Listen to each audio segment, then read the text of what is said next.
मछली शहर की शानदार सांसद सुश्री प्रिया सरोज जी के नेतृत्व में बरसठी कोठाओं में पीडीए पर चर्चा कार्यक्रम का आयोजन हुआ। कार्यक्रम की शुरुआत महेंद्र बच्चन के स्वागत गीत से हुई। आज इस पीडीए के चौपाल में यहाँ जो सभी लोग उपस्थित हैं, सबसे पहले मैं आप सभी को धन्यवाद करूंगी, क्योंकि आपकी बेटी और बहन का सपना जय भीम नारा लगाने का सपना सदन में पूरा और आपकी वजह से हुआ है। ये ना कोई विधायक बनाने का चुनाव है, ना कोई सांसद बनाने का चुनाव है, फिर भी हम ये चौपाल क्यों कर रहे हैं? ये प्रश्न हर व्यक्ति के दिमाग में आ गया कि हम चौपाल क्यों कर रहे हैं? तो चुनाव तो नहीं चल रहे हैं, क्योंकि राष्ट्रीय अध्यक्ष जी का फैसला है कि हम सभी लोग पीडीए के नारा को बुलंद करें और अब हर गांव में जाके चौपाल लाए कि पीडीए के बारे में समझाए कि पीडीए चौपाल क्यों लगाए जा रहे हैं। जैसा कि आप सभी को बताया गया है कि हमारे सदन में भाजपा नेता जो गृह मंत्री हैं अमित शाह जी ने हमारे भगवान का जो अपमान किया है, उन्होंने कहा क्या आप अम्बेडकर करते रहते हैं, अगर आप भगवान का नाम नहीं होते तो आज स्वर्ग पर चले जाते। जो उन्होंने अपमान किया है, उस अपमान का बदला लगाने के लिए हम लोग पीडीए कार्यक्रम कर रहे हैं। और सदन में किसी ने विरोध किया है तो समाजवादी पार्टी लोगों ने विरोध किया है, और समाजवादी पार्टी के नेता लोगों ने कहा है बाबा साहब का अपमान नहीं सहेगा हिंदुस्तान, बाबा साहब का अपमान नहीं सहेगा हिंदुस्तान। हम क्यों सहे अपमान?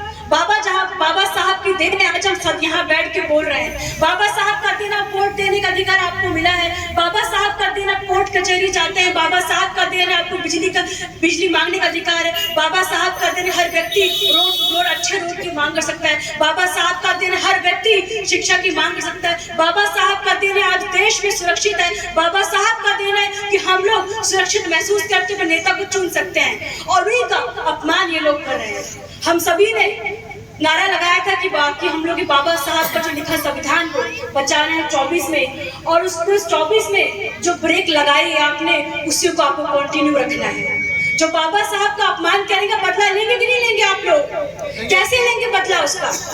कैसे लेंगे बदला आप सब? हम लोग बदला कैसे लेंगे? हम लोग साइकिल बटन का बदला लेंगे, तभी बदला होगा इसका पूरा। बाबा साहब कौन है? बाबा साहब वो व्यक्ति है जो हमारे देश में हर नागरिक को ने सम्मान दिया है। बाबा साहब वो व्यक्ति है जो हम समाज में सर उठा कर चल सकते हैं। बाबा साहब वो व्यक्ति है जो हर व्यक्ति अपने नेता से पूछ सकता है कि आपने हमारे देश में कितना विकास किया, समाज में कितना विकास किया है। जब मैं क्षेत्र में जाती हूँ तो मुझसे हर व्यक्ति, माताएं बहनें कहती हैं बच्ची खड़ंजा ना बनल बा, रोड ना बनल बा, नाली ना बनल बा, पानी चाहिए, बिजली चाहिए। जिस हक से आप प्रश्न करते हैं अपने नेताओं से, ये प्रश्न करने का अधिकार बाबा साहब ने दिया है। ये जो प्रश्न करने का अधिकार बाबा साहब ने दिया है, नेता चुनने का अधिकार बाबा साहब ने दिया है। अगर आपके साथ अन्याय हो रहा है तो न्याय की जो आप खटखटाते हैं सुप्रीम कोर्ट में जाके, हाई कोर्ट में, अधिकार भी बाबा साहब ने दिया है, और इस अधिकार का जो डकैती किया जा रहा है उसके ऊपर हम लोग बात करने का आप सभी के बीच में है। बाबा साहब ने लिखा है 32 आर्टिकल में हर व्यक्ति सीधा सुप्रीम कोर्ट जा सकता है अगर उसके हक, अधिकार, राइट्स का वॉयलेशन हो रहा है। बाबा साहब ने यह भी लिखा है कि अगर किसी व्यक्ति का हक अधिकार छीना जा रहा है तो आर्टिकल 226 में सीधा हाई कोर्ट जा सकता है। इतने बड़े सारे अधिकार आपको दिया है, लेकिन बाबा साहब का अपमान क्यों हो रहा है? उसके खिलाफ कौन खड़ा है? समाजवादी पार्टी खड़ी है। बहुत सारे लोग जो कहते हैं बहन जी को वोट देते हैं संविधान के नाम पे, लेकिन बहन जी को जिन्होंने वोट किया उनका वोट मतलब वेस्ट ही गया है। तो हम सभी को एक साथ खड़े होकर बाबा साहब के अपमान का बदला लेना होगा। तो 27 बदला लेंगे कि नहीं लेंगे? बाबा साहब ने कहा है कि आप सभी को न तलवार चलाना है न छुरी चलानी है, आप सभी को केवल वोट का अधिकार सही उपयोग करना है। बाबा साहब कहते थे मैं ऐसे धर्म को मानता हूँ। अभी कुंभ की बात करें तो कुंभ में लोग डुबकी मार के कि बिस्लेरी पानी से नहा रहे, यही कुंभ है, यही सच्चाई है। शिक्षा की बात करें तो 2014 में सभी पूरे देश के हर नागरिक ने वोट किया था कि आएंगे तो महंगाई कम होगी। क्या महंगाई कम हुई? सिलेंडर कितना हो गया है, पेट्रोल डीजल कितना हो गया है, किसानी कितनी महंगी हो गई है, और उन्होंने कहा था महंगाई कम, छोड़े महंगाई इतनी बढ़ गई है। 2 करोड़ नौकरी देने का वादा किया था, अभी तक 20 करोड़ नौकरी मिल जानी चाहिए थी। 20 करोड़ नौकरी छोड़िए, जिनको नौकरी मिली थी उनकी नौकरी ये लोग छीन ले रहे हैं। पेपर लीक करा रहे हैं लोग, एक पेपर नहीं करा पा रहे और कहते हैं हमारे सबका साथ सबका विकास का नारा लगाते हैं। मैं तो कहती हूँ सबका साथ सबका विकास का नारा तो दिया, लेकिन उन्हें कुछ उद्योगपतियों का साथ दिया, उन उद्योगपतियों का विकास किया और देश की आम जनता का विनाश किया। मैं आप सबको यही कहूंगी कि मैं आपके सामने बहुत कम उम्र की 25 साल में सांसद तो बनी हूँ, आप सब में से बहुत ज्यादा जानते होंगे, लेकिन मेरा कर्तव्य बनता है कि मैं जनता के बीच में बाबा साहब का जो सपना हो उसके बारे में बताऊँ। बाबा साहब ने तो लिख दिया आर्टिकल 17 में, अबॉलिशन अनटचेबिलिटी, मतलब है देश में कोई व्यक्ति जात पात भेदभाव करता है तो उसको पनिशेबल ऑफेंस में को जेल हो सकती है। लेकिन इस अधिकार के बारे में हमारे लोगों को पता ही नहीं है कि बाबा साहब ने क्या क्या हमारे लिए छोड़ के गए हैं।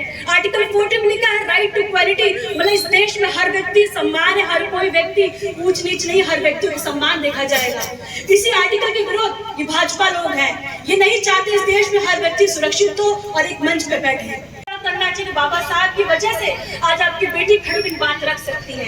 हम बोलते हैं कि हर व्यक्ति को बोलने का अधिकार है, अपनी बात रखने का अधिकार है, हर व्यक्ति सरकार के खिलाफ बोल सकता है, लेकिन ये अधिकार भी छीना जा रहा है हम सभी लोग से। अगर कोई व्यक्ति सरकार के खिलाफ बोलता है तो उसको ईडी सीबीआई का जांच बैठा देते हैं या कुछ जेल भेज देते हैं।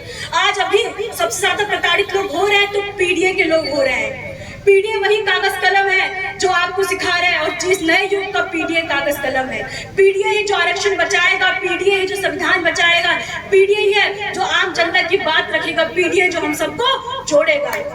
कुरान कहता है कि मुसलमान बनो, भगवत गीता कहता है या हिंदू बनो, और बाइबल कहता है ईसाई बनो, लेकिन मेरे बाबा साहब का लिखा संविधान कहता है सबसे पहले मनुष्य बनो। अब याद रखिए, हम ना हिंदू हैं ना मुसलमान हैं, हम सबसे पहले हिंदुस्तानी हैं। अगर हमारे देश में हर व्यक्ति ये कहेगा हम हिंदुस्तानी, तो आपके बीच में कोई जहर घोल नहीं सकता है। ये जो भाजपा जो धर्म की राजनीति करते हैं, कहते हैं आप हिंदू के नाम पे वोट करिए। इनसे पूछिए 2014 से पहले कब हिंदू नहीं थे? 2014 पहले क्या हिंदू लोग खुश नहीं थे? 2014 के बाद हिंदू खतरे में कैसे पड़ा? इनसे प्रश्न कीजिए। जब देश का राष्ट्रपति हिंदू हो सकता है, मुख्यमंत्री हिंदू हो सकता है, प्रधानमंत्री हिंदू हो सकता है, तो प्रश्न तो आपसे पूछना चाहिए कि हमारा देश में हिंदू कैसे पड़ा है। इनको केवल धर्म के नाम पर रोटी सेकने का काम कर रहे हैं और 5 किलो राशन पे वोट लेने का काम कर रहे हैं। क्या 5 किलो राशन के लिए आपने वोट किया था? हमने शिक्षा के लिए, नौकरी के लिए, शिक्षा के लिए वोट किया था, किसानों भाई के हित की बात करने के लिए वोट किया था, महिला सुरक्षा के लिए वोट किया था। लेकिन जब हमारे किसान भाई एमएसपी की बात करते हैं, आय दुगनी की बात करते हैं, उनको देशद्रोही कहते हैं ये लोग। जो हमारी महिला मणिपुर में जलती हैं, तो ये लोग शब्द नहीं कहते और कहते हैं सबका साथ सबका विकास। आप सोचिए, डॉलर एक्सचेंज रेट में रुपए 62 से 87 प्रति डॉलर गिर चुका है। रुपए आईसीयू में और सरकार निद्रावस्था में है। तो बताइए सरकार ऐतिहासिक सफलता कहेगी या नाकाम रिकॉर्ड जिसका बोझ पूरा देश उठा रहा है? ये सरकार ने कहा था 2022 तक हर व्यक्ति के पास पक्का मकान होगा। पक्का मकान छोड़िए, हर व्यक्ति का घर तोड़ा जा रहा है बुलडोजर से, और कहते हैं हर व्यक्ति को पक्का मकान देंगे। फेक इनकाउंटर किया जा रहा है, न्याय के नाम, जस्टिस के नाम पे फेक इनकाउंटर कर रहे हैं और कह रहे हैं कि हम मुजरिमों को पकड़ रहे हैं। ये तो लॉ एंड ऑर्डर को मानते नहीं है। इनके नेता कहते हैं लॉ एंड ऑर्डर मेंटेन कर रहे हैं, जीरो टॉलरेंस के नाम पे पीड़ित परिवार को ये लोग परेशान कर रहे हैं। मैं आप सबसे यही कहूंगी कि बाबा साहब एक ऐसी व्यक्ति, ऐसे समाज से आते, दलित समाज से आते हैं, उनको स्कूल में जाने का अधिकार नहीं था, बैठने का अधिकार नहीं था, पानी पीने का अधिकार नहीं था। उन्होंने क्या किया?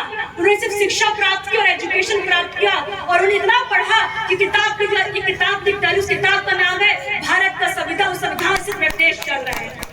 एक व्यक्ति था जिसको स्कूल में जाने का अधिकार नहीं था, एक व्यक्ति था जिसको स्कूल में दाखिल नहीं करने दिया, उसी व्यक्ति ने किताब लिखा है। उसी व्यक्ति को हम भगवान मानते, उस व्यक्ति का मान सम्मान इन लोगों ने, इन सब लोगों ने अपमान किया सदन में, उसका बदला हम लोग लेंगे, इसलिए हम लोग पीडीए कार्यक्रम करवा रहे हैं। तो 2027 में अगर आप बटेंगे तो आप कटेंगे भी। तो आपको बटना नहीं, आपको एकजुट रहना है। आप सब जुट रहे कि अपनी बेटी बहन के साथ पूरे 5 मैं हर व्यक्ति जब यही कहती हूँ कि आप सबकी मैं बेटी बहन हूँ, मुझे नेता सांसद मत कहिए, बेटी के मुझे ज्यादा खुशी होगी। और मैं आपकी जो बात यहाँ पे रखी है कि यूनिवर्सिटी में डबल लाइन की जो बात की है, मैं उसकी बात सहमत करती हूँ। मैं इसके बाद यूनिवर्सिटी से बात करूँगी और जो मेरे स्तर पे होगा मैं जरूर करूँगी। और मैं ये भी कहूँगी कि आप सभी से निवेदन है कि आप चौपाल लगाएं। इसके अलावा अपने घर जाके, मोहल्ले में जाके बाबा साहब के बारे में बात करें कि बाबा साहब की देन है कि हम देश में, आज अपने देश में जो बात रख रहे हैं बाबा साहब का देन है।